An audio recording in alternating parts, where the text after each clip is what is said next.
Hi, I'm Phil Ingle and I'm a business development specialist.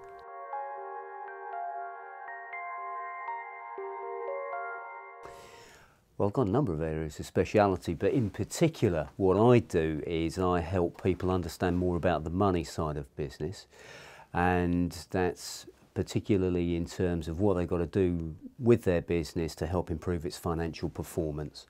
And I help them also appreciate more about their input and the financial outputs that they can expect and indeed that they can manage.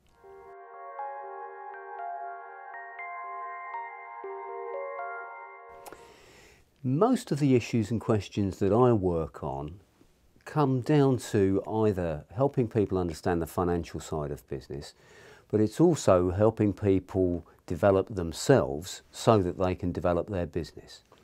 What that means is that from time to time I might run, say, a training program or a coaching program so that someone's going to get better at what they do on the business side, and ultimately that will lead through to an improvement in their chosen business objectives.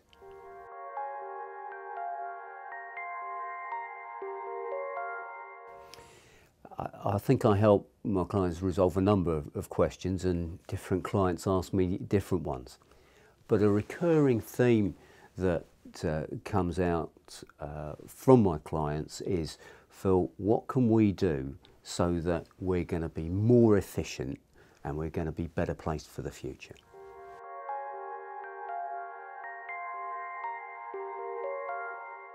The word typically doesn't work very well in there. I work with a whole range of different things. So for example, at the moment I'm working with an insurance broker who has recently set up in business, and he's gaining clients, and he's at the very S of SME just at the moment.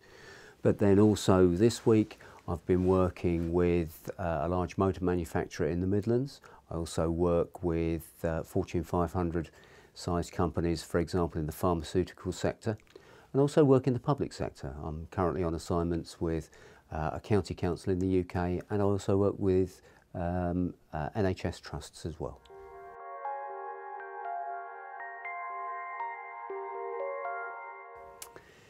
What I do is I help my clients add value to their client relationships.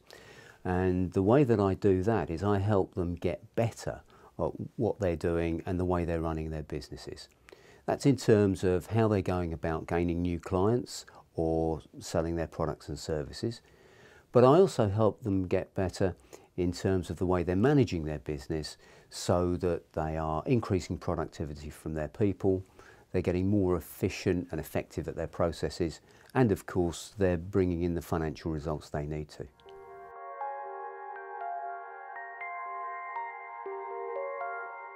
I think of all the projects that I've done, there's a number that I recall very positively from this point of view.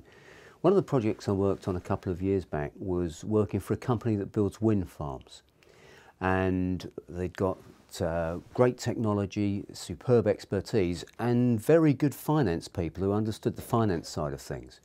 But where I added the value was in helping their meteorologists and their civil engineers understand the financial impact that they were having on the business, and also help them understand much more about the finances of the renewable energy sector, so that they could understand much better how they could contribute to financial sustainability and not just sustainability.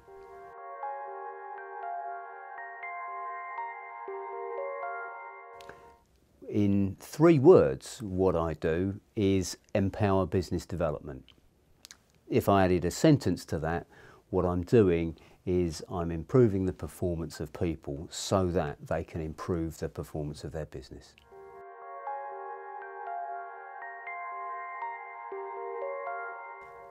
I'd like to think that the best professional trait that I've got is the ability to engage with people and to help them engage with areas of business that they sometimes might not always be that interested in, or they might think are a bit dry.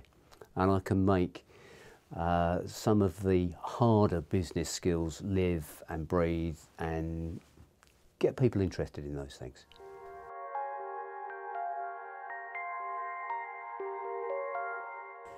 When I'm taking on a new client, my first step is always going to be to listen to them. That's naturally going to mean that I have to ask them some questions, but it's listening and understanding where my client is coming from, what it is that they want, and also what it is that they need so that they can succeed.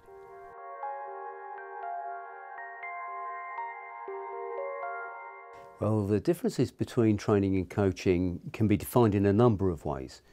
I usually I'm running training programs where I'm working with groups of people, typically for larger organisations, but I also work as a coach, and therefore I'm working one-to-one with a client in that situation. However, what I do find with my clients is that very often they don't mind whether I'm training or coaching, or indeed mentoring, facilitating, providing consultancy, because what they want are solutions to their problems and indeed the ability to take advantage of the opportunities they've got. And many of my clients, they don't mind whether I'm training, coaching, mentoring, facilitating, providing consultancy. What they want is the results.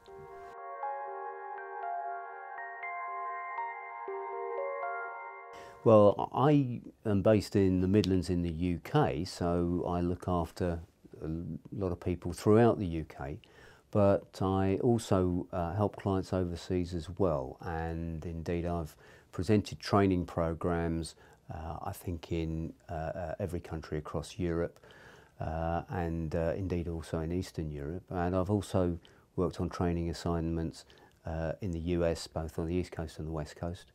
I very memorably ran a program in Moscow a couple of years ago, which was great fun and very exciting. And I've also run programs in the Middle East, and these again have been tailor-made for the people that I'm working with, so everything's custom built. And I've also more recently been taking on assignments that have taken me to Asia. So I've worked in Malaysia, for example, last year. So in terms of where I go, bearing in mind that my clients often have specialist needs that need me to help them out, then I'll go where the client needs me to go.